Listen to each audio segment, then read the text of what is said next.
1995 2005 maahaya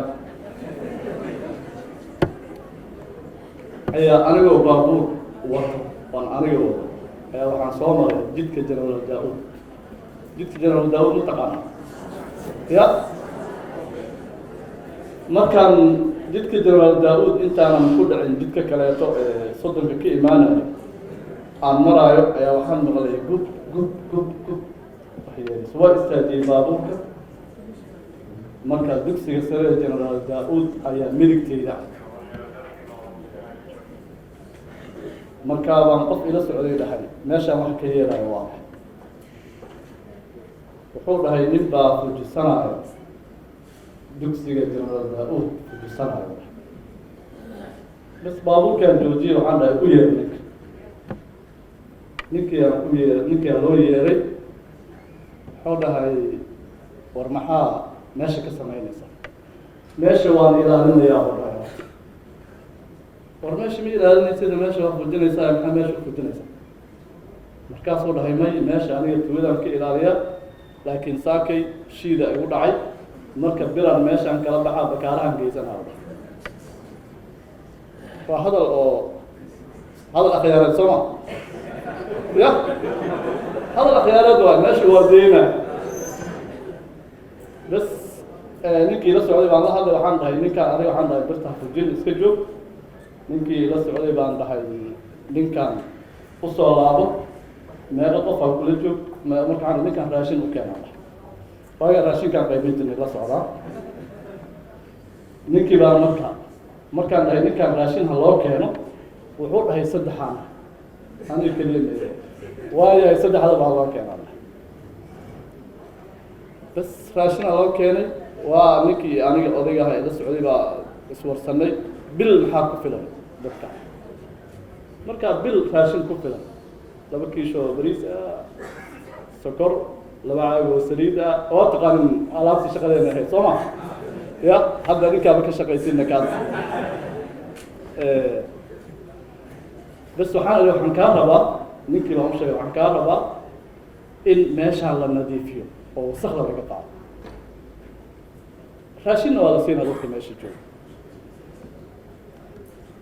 subaxii dambe intii markii la sameeyey warqada xafiiska la igu keenay waxaa ku raadinayo odayaal degmada Yakshiid ka tirsan baxaraan galay waa yaabay maxaa jiraan dhahay waxaa la yidhi maalin dhaweyd iskoolkaa tagtay nimana qandaraas siisay iskuulkana odayaal uu leeyahay deegaanka dad uu leeyahay albaabkaa ka soo gashay daaqadaa ka soo gashay looma baahna inaad daaqad ka soo gashay albaabka kamaa soo galay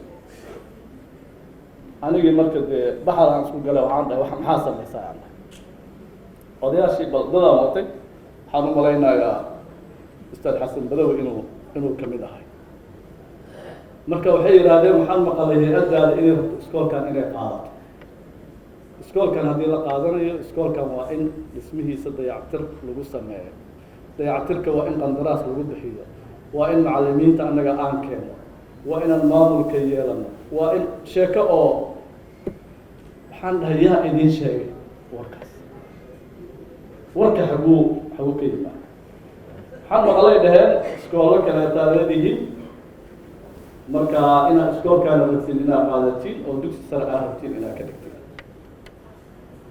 odayaashii oo cudur daartay waxaan dhahay waxaas hadda kama jiraan aniga meeshaanan doonayay inaan la nadiifiyo aanan la fujisanin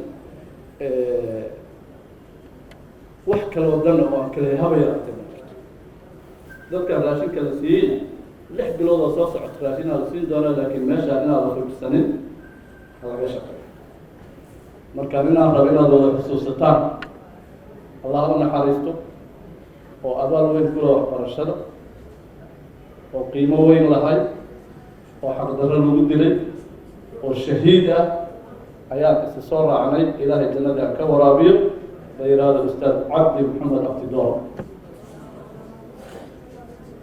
markaan sheekadii ka sheekaysanay markaasaa waxaan rabaa in iskuul loo dhiso dugsi sare la dhiso laakiin meeshaan baa iska soo maro nimankiiba ay xusuusiyo laakiin nimanka la heshiin karo ma aha marka waxaan isla garanay inaanan iskoolkaas aanan waxba ka qaban karin. dowlad ma jirto, awood ma jirto, xilkaasnimaduna sida hadda ay tahay waa ka yaray. marka waxaan ka shaqaynay garaashka hadda uu ku yaalo dugsiga sare Axmed Gurey, in garaashkaas intaan la soo wareegno oon lacago sadaqa ah dad ka qaadno, lacagaha sadaqada in dugsiga sare Axmed Gurey lagu dhiso oo dugsiga quruxda badan. marka Sheekh Maxamed Cabdullaahi maanta waxaan u xusayaa wuxuu ka mid yahay dadkii contributionka badan ee xoogan ee maaliyadeed ka geystay in dugsigaas la dhiso ayuu ka mid yahay maalintaas. markii dugsiga la dhisay dad badan baa imaanaya, waxay leeyihiin war meeshan maxaa waxaan oo kharash loo gelinaya, war dhulkan maxaa waxaan loo sameynaya, meesha waa lagu kala guuri doonaa, meeshan nadbacaa dhici doona, meeshan saas ay yeeli doono. sheekooyinku buu ka sheekeynayay ustaad cabdilmajiid. waxaan aaminsanahay dalkeenna waxa uu u burburay waxay tahay in dad badan iska dhaadhacsiiyeen in waxa aan la hagaajin karin, inaan waxba la hagaajin karin, dad badan iska dhaadhacsiiyeen. kuwa waxa laynayo inagama badna, inagamana awood badna, laakiin waxay aaminsan yihiin inay waxa layn karaan. marka intiinaan iyo inta kaleeto waa intii u dhaaratay, ama adinku waxaad tihiin miraha intii u dhaaratay in wax la hagaajin karo miraheedaa tihiin. sidaasay farxadda maanta ay aada iyo aada igu weyntay. laba sheeka ay haatay mise midaan ka dhiga laba ka dhiga okay. 1998 markuu dugsigu gaaray sanadkii saddexaad ardayda ay galayeen ayaa walwalku aada u kala batay.